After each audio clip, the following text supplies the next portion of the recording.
안녕하세요. 네, 일단 축하드립니다. 감사합니다. 네, 먼저 우승 소감 좀 들어볼 수 있을까요? 네, 사실 아직 되게 얼떨떨하고 실감이 나진 않는데 일단 너무 영광스럽고 너무 감사드립니다. 이번에 이 비올라 부문 말고도 상을 더 탔죠? 네, 이번에 저는 특별상도 받았고요. 네. 그리고 ARD에서 이제 하프랑 더블 베이스 그리고 피아노 트리오 부문도 이렇게 같이. 원래 이렇게 상을 많이 줍니까? 사람에 따라 개개인에 따라 다른 것 같긴 한데요. 예. 너무 감사드리죠. 아마 이렇게 많이 받지는 못할 것 같거든요. 아마 이번 연주가 굉장히 훌륭하지 않았을까 이런 생각이 드는데요. 지금 나이가 만 23세로 알고 있는데요. 국제 콩쿠르에서 우승한 게 이번이 처음이 아니더라고요. 네네. 5년 전쯤 2018년도에 이제 미국에서 열린 프림로즈 콩쿠르에도 참가를 했어서 그때도 감사하게도 우승을 했었어요. 그럼 같은 경쟁자들이 굉장히 긴장을 많이 했을 것 같은데요. 같이 연주하다 보면은 저 사람이 어느 대회에서 어떤 상을 받았던 사람이다 이런 걸 좀 알지 않겠어요? 아무래도 이제 워낙 음악계는 이제 서로 다 잘 알다 보니까 네. 들리는 것 같아요. 지금 몇 명이 대회에 참가를 한 겁니까? 비올라 부문에서? 한 47명 정도 참가한 걸로 알고 있어요. 47명이 그러면 어떻게 경쟁을 하는 겁니까? 일반적인 콩쿠르 같은 경우에는 저도 사실은 이렇게 경쟁하는 과정을 잘 모르거든요. 네네. 우선 이 ARD 콩쿠르 같은 경우에는 총 5단계에 걸쳐서 이제 콩쿠르이 진행이 되는데요. 네. 우선 첫 번째 단계에서는 한 콩쿠르 6개월 전에 프리스크리닝 라운드라고 해서 네. 참가를 희망하는 사람들이 영상을 이제 제출을 해요. 예. 근데 제가 이제 듣기로는 한 150명 정도가 영상 제출을 했다고 해요. 네. 그래서 이제 그중 47명 정도가 선발됐다고 들었고 이 중 선택이 된 사람들만 위넨에서 본 콩쿠르를 참가할 자격이 주어져요. 네. 그러고 나서 이제 위넨 현지에서 1차를 통해 16명 정도가 추려지고 예. 2차 후엔 6명 그리고 세미파이널에서 최종 3인이 선택되어 그중 순위가 매겨지는데 그래서 굉장히 긴 여정입니다. 심사위원들은 똑같은 사람들이 심사를 합니까? 아니 그때 다른 심사위원들이 계시는데요. 매 콩쿨마다 이제 다른 심사위원이지만 이번 콩쿨 같은 경우에는 매 라운드 같은 심사위원 분들께서 심사를 하셨죠. 그러면은 한 연주자의 연주를 계속 반복해서 들으면서 경쟁자들을 탈락시키는 과정들이 있었고 마지막에 최종적으로 아무래도 심사위원들이 이 사람이 제일 낫다라고 하는 게 한 번 연주 들어가지고 결정하는 건 아닌 거네요. 네네. 근데 이게 ARD 콩쿠르가 역사가 61년 된 그 대회라고 하더라고요. 근데 늘 1위 수상자가 나오는 건 아니라면서요. ARD 콩쿠르가 특이하게도 이제 1등을 잘 주지 않는 콩쿠르라고 들었어요. 저도. 그럼 심사위원 마음에 안 들면 1등 안 주는 거예요? 그런 것 같아요. 근데 지금 7명밖에 지금 61년 동안 안 나왔으면은 이번에 비올라 부문에서는 확실히 우승을 줘야 되겠다. 정말 그 정도로 기량이 뛰어나다 이렇게 심사위원들이 판단한 거네요. 아무래도 감사하게도 그런 것 같습니다.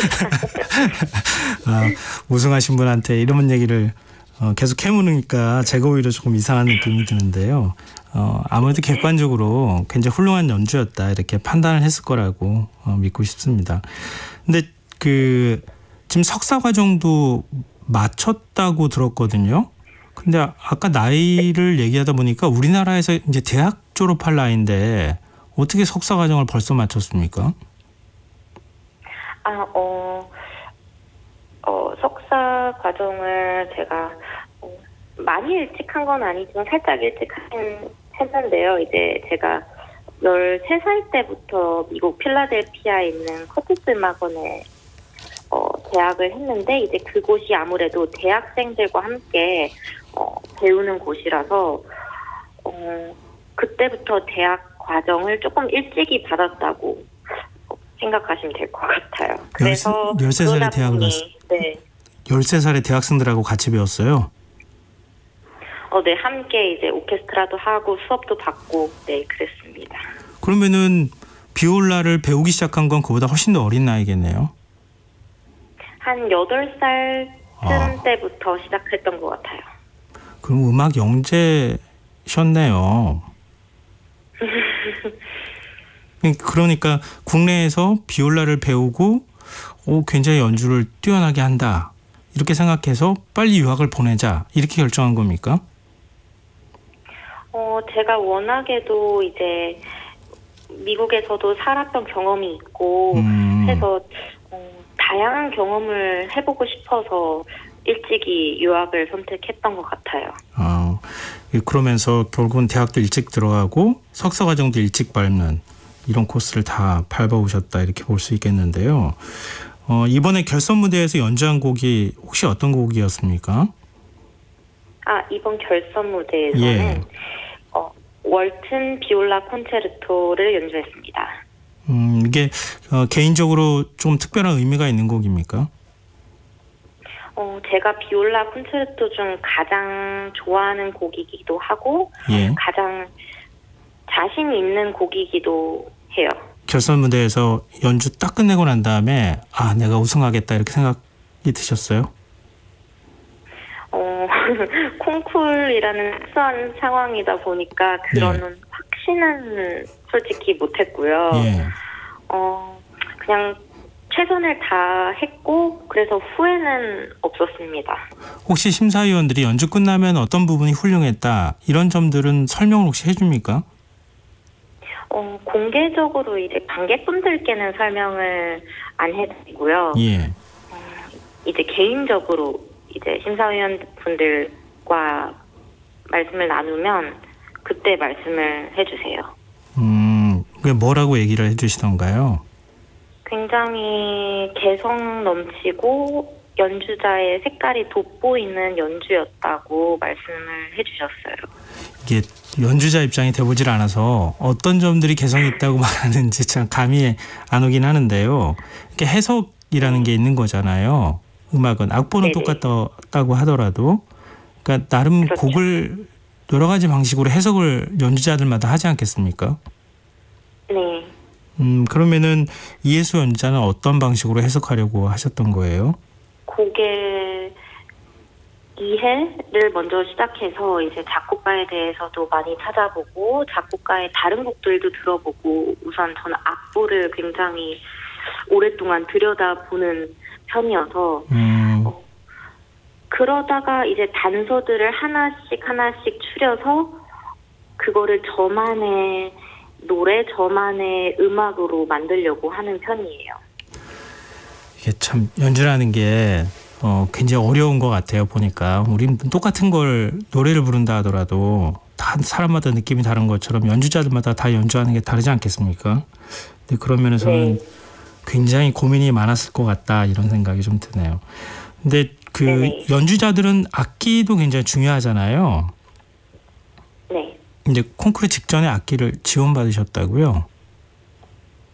네. 이번에 너무 감사하게도 삼성문화재단에서 정말 아주 좋은 시기에 가스파로 다살로라는 메이커의 비올라를 지원받았어요. 네. 1590년도에 만들어진 아주 아름다운 악기라는 걸 꼭 말씀드리고 싶었습니다.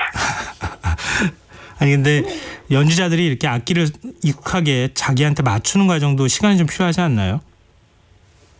네, 그래서 저도 이번에 아주 좋은 시기라고 말씀을 드렸던 게 한 대략 6개월 전 정도에 받았어요. 예. 사실 부족하다면 부족하지만 어느 정도 악기를 알아가기에는 다행히도 충분한 시간이어서 딱 악기와 좀 친숙해질 때쯤 콩쿠르를 나오게 된 것 같아요. 아, 그런 면에서 지금 그 비올라를 연주하고 계시는 거잖아요. 비올라는 바이올린하고 첼로의 한 중간 음역대를 가지고 있다, 이렇게 제가 알고 있는데 맞습니까? 네, 맞습니다. 근데 연주하기가 굉장히 힘들다고 그러더라고요. 네, 왜냐면 사이즈가 굉장히 천차만별이긴 한데 바이올린이랑 같은 방식으로 들고 서서 하는 악기인데 아무래도 이제 사이즈가 훨씬 커지다 보니까 어려움이 더 있는 것 같아요. 연주할 때 힘도 더 많이 들고요. 네네, 소리 내는 것도 좀 더 굵직하고 굵직한 소리를 내기 위해서 더 무게감을 실어야 하고 음정도 아무래도 더 간격이 넓다 보니까 음정을 찾아가는 데 있어서도 조금 더 어려움이 큰 것 같아요. 한국인 그 가운데 비올리스트가 많이 있습니까? 저의 나이 또래에서 꽤 계신 것 같아요. 물론 다른 나이대 분들도 계시지만. 그렇군요. 그동안에 굉장히 상대적으로 어린 나이에 유학도 가시고 결국은 이제 세계 최정상에 오르신 거잖아요. 근데 네. 앞으로 이제 지금 이제 굉장히 주변에서도 많은 축하 받으시고 또 앞으로 이제 협연을 할 기회도 많이 있을 것 같거든요. 앞으로 어떻게 네네. 계획을 갖고 계시는지 궁금해요. 저는 사실 가장 큰 목표는 이제 아무래도 비올라라는 악기가 많은 분들 아시겠지만 또 이제 모르시는 분들도 많잖아요. 네. 그래서 이 비올라라는 정말 매력적인 악기를 대중분들께 많이 소개시켜드리는 게 저의 가장 큰 목표이고 솔로 활동, 협연뿐만이 아니라 실내악, 앙상블 활동 통해서 이제 비올리스트뿐만이 아니라 음악가로 기억에 남고 싶습니다. 국내 클래식 애호가들이 굉장히 기뻐하실 것 같고 국내 이제 한국의 언론에도 많이 소개가 돼서 많은 분들이 좀 기뻐하고 계시는데요. 마지막으로 혹시 인사 말씀 전하실 게 있으면 말씀 듣고 좀 마무리하면 어떨까 싶거든요. 앞으로도 더 다양하고 여운이 남는 연주를 들려드릴 수 있도록 더 많이 노력하도록 하겠습니다. 네. 감사합니다.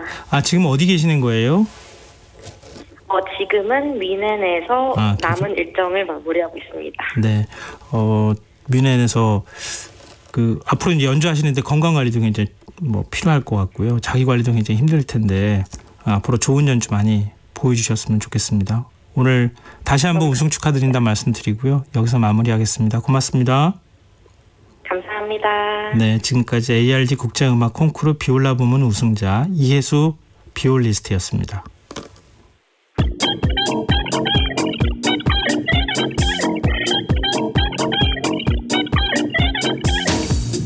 빅데이터로 인터넷 속